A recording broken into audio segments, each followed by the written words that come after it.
Hey guys, Mr. Bio back here with another video today, and today we're gonna go ahead and go to Hack PHS. This is a hackathon, a 24-hour hackathon, actually 25 hours. So the daylight saving time is this weekend, November 1st and 2nd, right? So if you actually look on the schedule, there'll be a 1 a.m. one and a 1 a.m. two. I'll put it up on the screen right now. And yeah, so this is a hackathon at Princeton University's campus in Princeton High School, right? And basically, it's a hackathon where you can kind of come and leave whenever you want, right? As long as you come in before 11 a.m. Yeah, and you can make a project. You don't have to make a project. There's lots of events. There's workshops, that kind of thing, right? So it's a really cool hackathon. I'm gonna go with my friend today, and we're gonna go ahead and actually make a weather node because the theme is nature, communication, and into the mountains.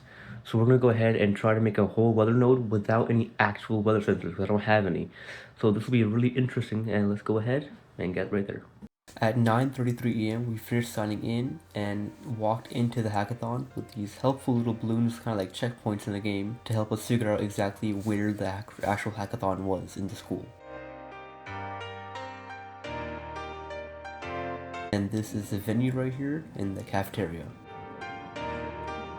And I also went ahead and grabbed some stickers. Alright, so now we're back at HackPHS, alright, and so this is the brainstorm doc that I made during some testing. So first of all, we're going to make the weather node, right? So to do that, we have two major parts. We have the node and the server, okay? Now, I have a lot of consideration and all that stuff, right? The node is going to be a microbit and a Raspberry Pi Zero connected together. Originally, I wanted it to be a Pico 2W, something like that, right? That way it's a lot smaller, a lot more efficient, and lasts a lot longer. But I don't have one, so we're using what we have, and yeah. So it'll be all in a plain white enclosure, simple as that. So we can just put it in the mountains, in the snow, something like that. And it'll be fine. Now we're gonna have the temperature data from the microbit, and we're gonna make sure to drop it down by 2 degrees Celsius to cover the CPU temp because it'll probably scoot a little bit, right? I wanted a GPS location, but you're not need a GPS module for that, so we can't do that. And sound recording. So every time there's a really loud sound, we're gonna have a 20-second sound recording. So that way. If say like a tree falls or something like that, right, you can hear that. And then I also wasn't thinking about a camera, but I don't have enough adapters for that, and also I don't really see functionality in that as of right now today. Soil hydration sensor though, that's going to be really cool. We're going to have some screws sticking in the ground, and we're going to use that to run some power through it and see the drop, and then based on that we can figure out how much water is in the soil. Really, really cool, and we will do that. And then after that, we have acceleration data. Okay, so in the event like something happened, like say like an animal walks by or there's an earthquake, right? We have the data for 60 seconds, and we're gonna go ahead and save that and share it over. And we also have light data. We have individual RGB LEDs, okay, to use them as light sensors to calculate how much light of each like value is shining on here, so we can get a spectrogram of the light, which is really, really cool. So that's going to send all that data to the server, right? But it will also receive two commands. It will receive a refresh data trigger, right? Which will be a button press on the server side, and that will just ask it to collect some more data over again and then send it over. And also a beeper, so that when you press that button, it'll start beeping, so it can help find it easier if it's like under the snow. So that's all on the node side. On the server side, we obviously get all the data, right? And then we'll have processed that temp data, all that data, as you can see right here. And so, only solve a problem and solve for like smaller bounds, you should write that and then maybe try to solve the whole problem.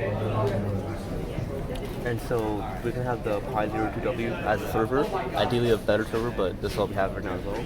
A USB hard drive for the data storage, a TFT display to show the current live data, 3 buttons so we can put some more information, and it'll all be plugged into that output. And this is the UI that we're going to plan to do.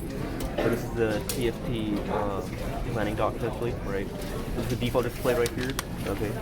And we have temperature data, RGB data, time, location, signal, hydration. Basically, it's an overview of all the sensors, all in one page, right? And then you can use the buttons to go back and forward, right? And this middle button, you can refresh it or hold for the beeper functionality. Then we have an audio player, which we might not do, but we'll see over time, to go ahead and play the sound recording that we record. Then we also have the spectrogram over here, right? And then that has the values, but then we can also press another button to get a whole graph of the last 24 hours, right? So that'll be really cool to see how sunset and that kind of stuff affects that. Then you have full hydration, which will be a graph, and then movement, which will also be a graph. This one will be the last 24 hours, and this one will be the last like event. So yeah, that's the plan so far. Let's get started. So you can start right away by unpacking everything, the microbit, tools, zero, everything. And the first thing I want to do was attach the USB-A female port to the Pi Zero since it doesn't have one for the hard drive. And we went ahead and tried to get the wires out, but it was super flimsy and just would not work. So it's really annoying.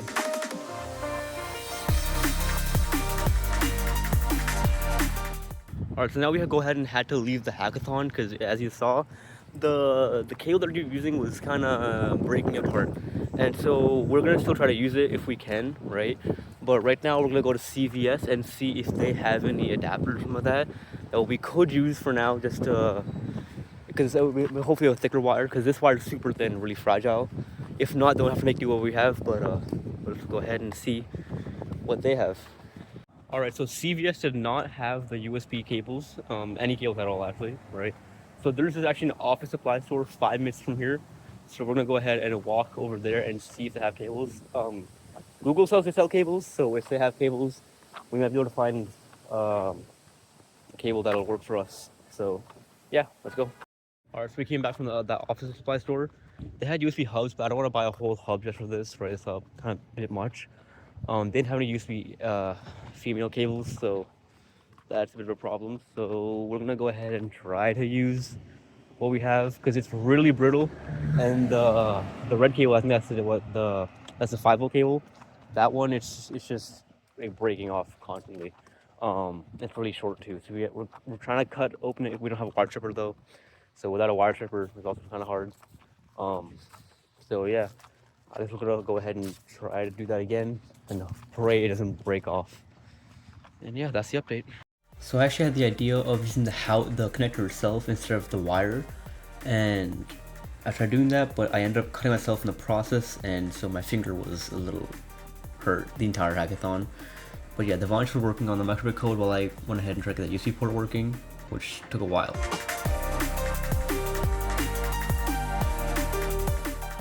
Alright, bad news. So it turns out our microbit is not working. It's constantly just turning on and off again and just resetting itself. So it's probably because of a hardware issue. We tried to do 2 different cables, right? Still not working. So we're going to scrap this and find something else. Because we do use it for temperature, which we could potentially just get by the Raspberry Pi Zero's CPU temperature. That would be a lot worse. And also for the microphone, which again, that's a pretty major piece of functionality, but if that's not there, that's kind of sad. And the buzzer on top of that. The buzzer also helps you find things that would also be gone. So that's where we are right now. We're trying to look for some other solution. Maybe I can get something from home to fix this, but yeah. Okay, so we have great news, all right? So even though our microbit is absolutely fully fried, it's gone, absolutely gone, for sure. There's no shot it's working. The USB or something like that is dead. I don't know. We did realize that we could make we could use the soil sensor with the pins, right? Because this still has GPIO pins. We can use that. And we have the LEDs to use as a light sensor, right? So we can go ahead and use those, right, to make a plant monitoring device, all right? Now, if we have a plant monitoring device, we can specialize it just for that thing, right? If we want, we could also potentially put the camera in there, but I don't know about that, right? And then on the server side, we're on the Z1, the Pi Zero 2W, right? We can go ahead and display that data, right? Use AI to analyze it, which Devansh will do over here. And yeah, that's the plan. So we went ahead and started talking about the plan for the actual hardware and how we're gonna connect everything and how everything should like line up, where the screen should go, all that kind of stuff, right? And so then Devansh got right back to work on the microbit code and also trying to program the Pi itself and SSH into it while I try to explain how to use Linux, stuff like that.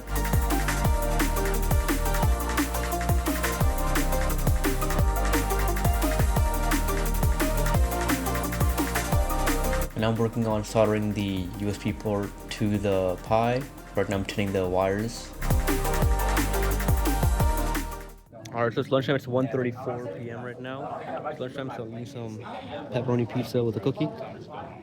And yeah, also unfortunately, my soldering iron, my pine tool, is the tip kind of dirty, and I'm trying to get it to work, and it's not working. I'm trying to clean it. It's not letting any solder on it. So, and this has happened a few times, but normally I can fix it. I don't know why it's not working this time. So we'll see. But yeah, that's the current state of things. All right, so we just had lunch, as you just saw, and now we're on our way headed to Halo Pub. Right, so that's a pretty short walk from here.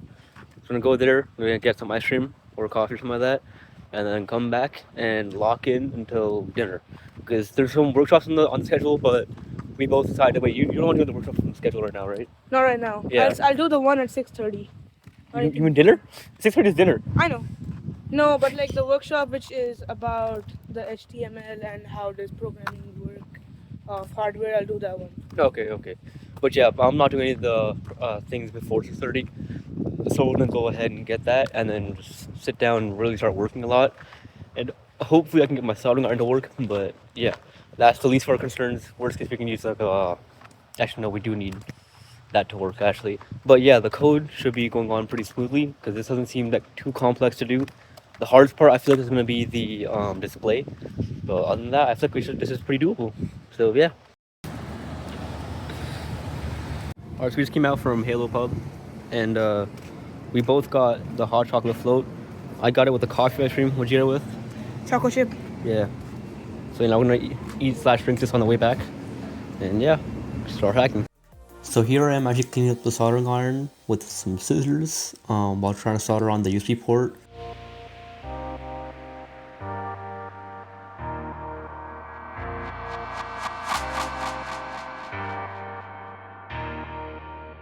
And we finally started testing it, but it wasn't showing up. The hard drive wasn't showing up, so we were both pretty confused as to what the problem could be. We were searching everything up, trying to running a bunch of commands. Nothing seemed to be working, and the problem actually was pretty stupid, which I'll go ahead and explain in the next progress update.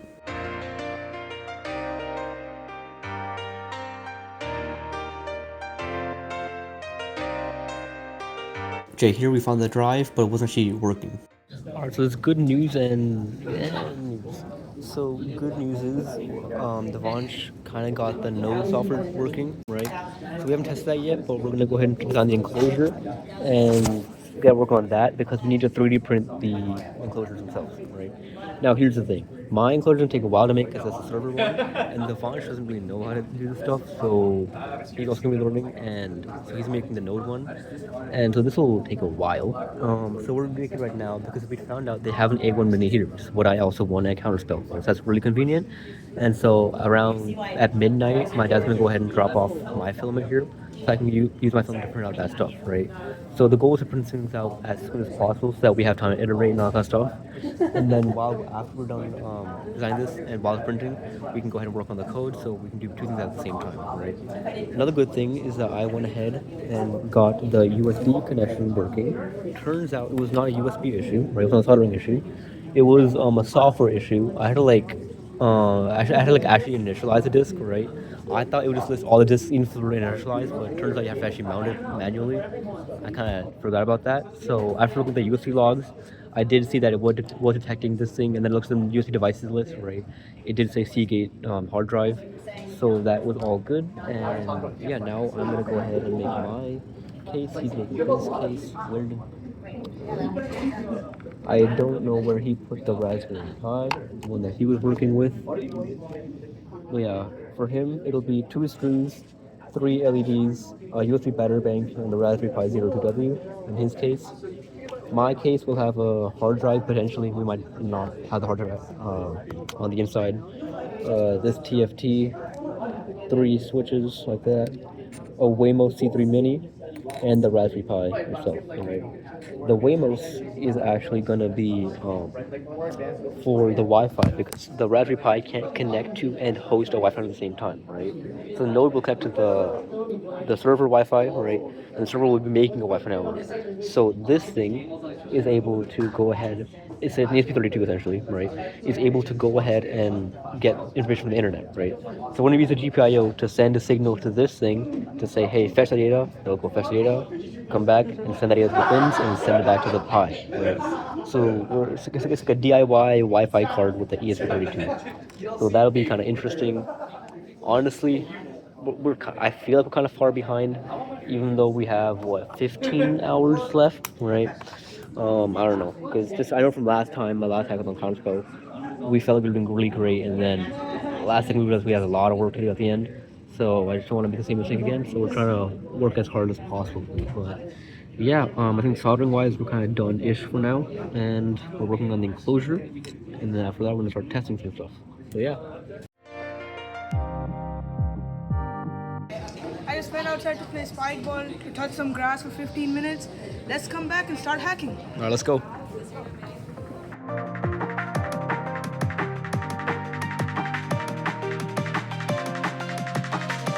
It's 6:50 p.m. right now, and dinner is just served. It's just the same pizza again, and so we're gonna eat and then get right back on the CAD. Right, so it's 7:06, and we are still eating dinner, but they also announced that there's a blender workshop, right? So since I already know enough blender to get this done, right, I'm gonna go ahead and continue working right after finish eating. Devansh ate most of his lunch, dinner, and he's gonna go ahead and go to that workshop actually. Instead of he'll finish dinner later, so that he can actually learn Blender, because we kind of need that experience right now to make this basic container.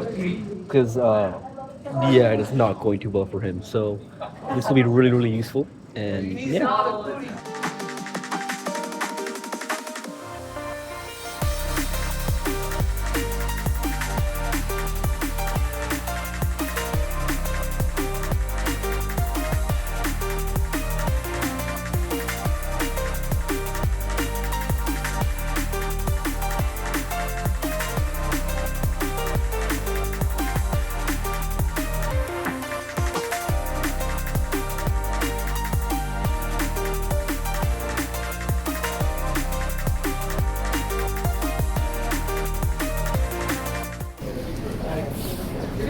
Alright, so we made some progress on the project. My dad is about to come soon with the filament. The server case has been designed. We're going to print that. It's midnight, by the way. Homebread muffin. We have just the node connected to the server's Wi-Fi network. Devansh, after a lot of trouble, connected to the SSH, use SSH into the node, and so now we're gonna run the code.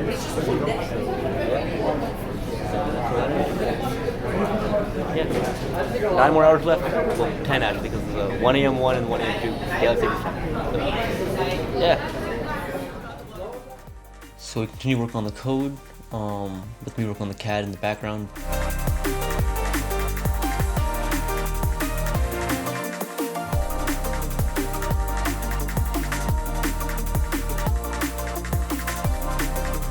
At this point, I'll start printing some stuff out and fixing the CAD based on the prints. You can see that hard drive print right there, and the rest of the case in the green.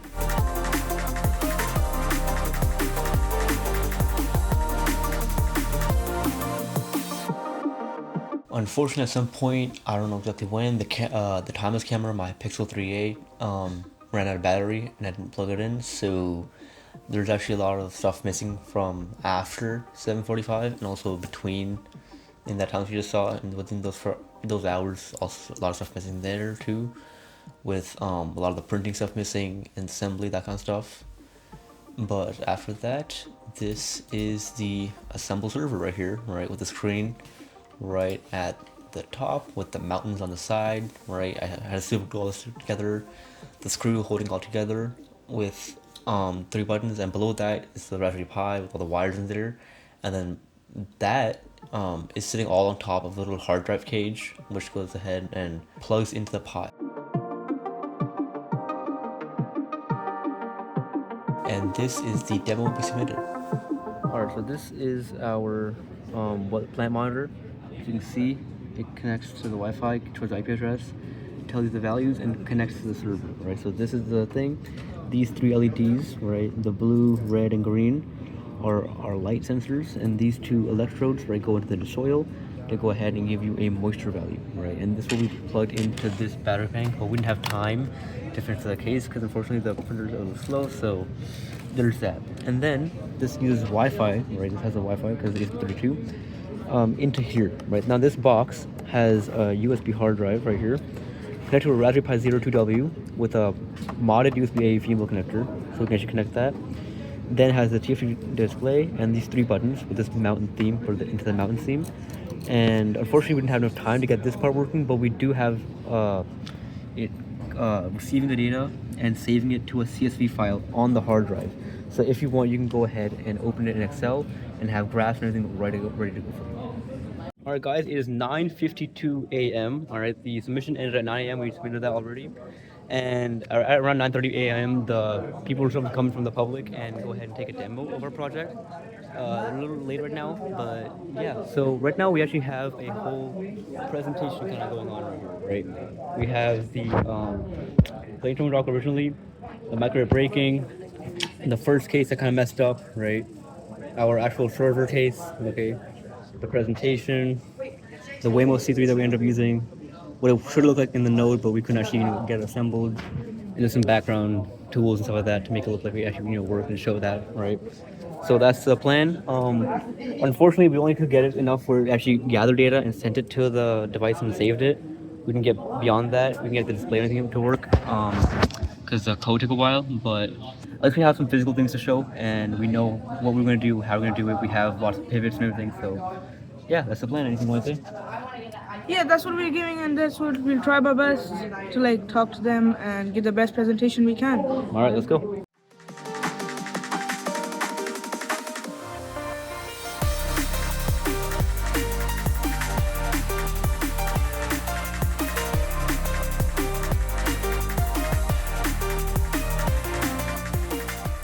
We had roads on time though, and welcome to the closing ceremony of Hack PHS 2025. Beginning from 24 hours of adult work. Firstly, give yourself a huge round of applause. You survived Hack PHS 2025.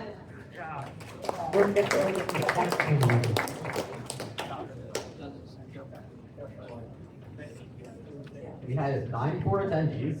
Who went on to submit 22 projects. Over the course of 24 hours of great workshops, great food, and of course, even better times. Like after midnight.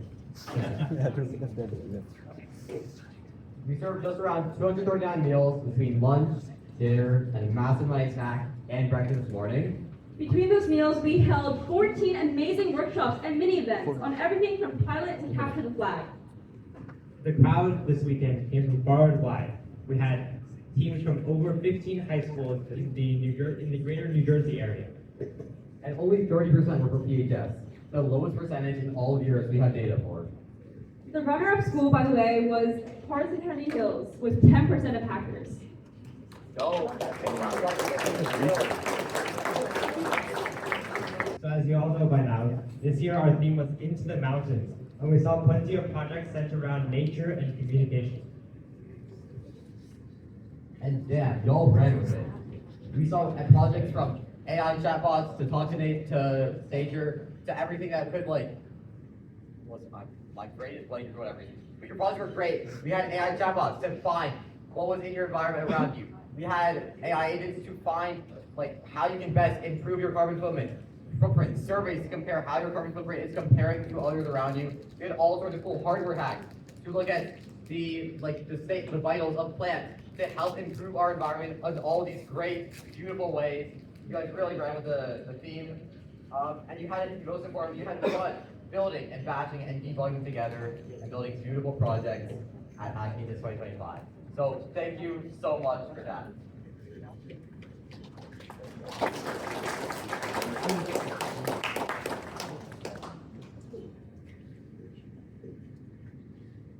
And now, the part a lot of y'all have been waiting for, the overall prizes. First, for our third place team, overall, we have got Summit. Can Summit come up to the stage?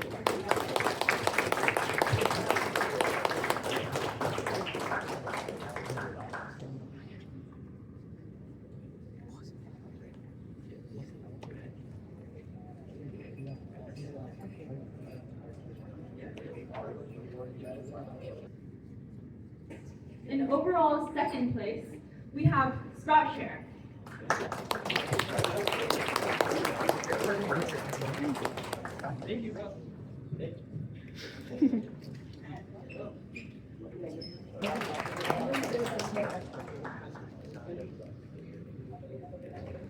Finally, first place overall, the overall winner of Hack PHS 2025. Sorry about that. The overall winner of Hack PHS 2025 is Hack PHS Plant Monitor. Congratulations.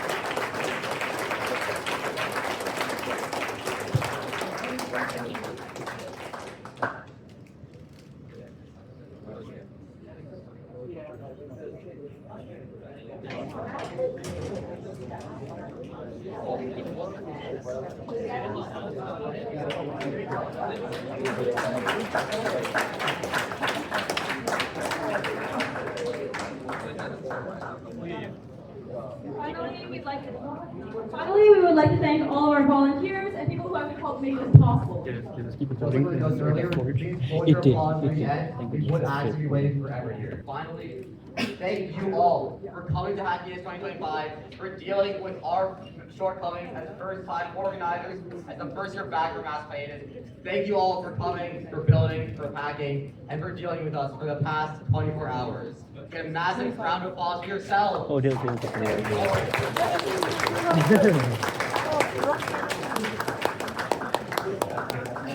We would love to see you next year, if you'd like to do that.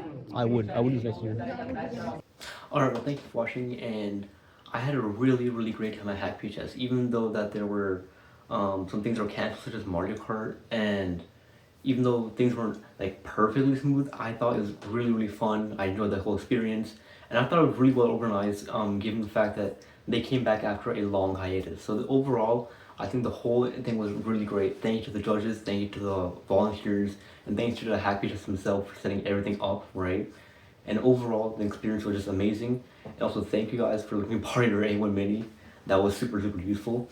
And yeah, overall, it was super fun. They were also completely fine with me using my soldering iron indoors and everything. So overall, super chill group. And let me go ahead and enjoy the prizes. So the very first thing is actually this hackathon MLH winner badge right here, right? Because this was an MLH hackathon. Then we also have our first place medal right here. Then we also have a certificate that says Hack PHS, Princeton High School, first place team. And then finally, to start of the show, we have the keyboard, the Picron V2, alright? This is the one without the knob, and this is the wired version. And yeah, you must have saw in the picture that I had on the Matcha keyboard. I ended up switching to this one because this one just looks cooler. It has the side legends, right? Full RGB, super nice, has a bunch of mods on it. Really nice keycap set. Overall, I really like the keyboard, and it sounds so nice. Probably have to do another video on that too. Just listen to it real quick. It's just really great.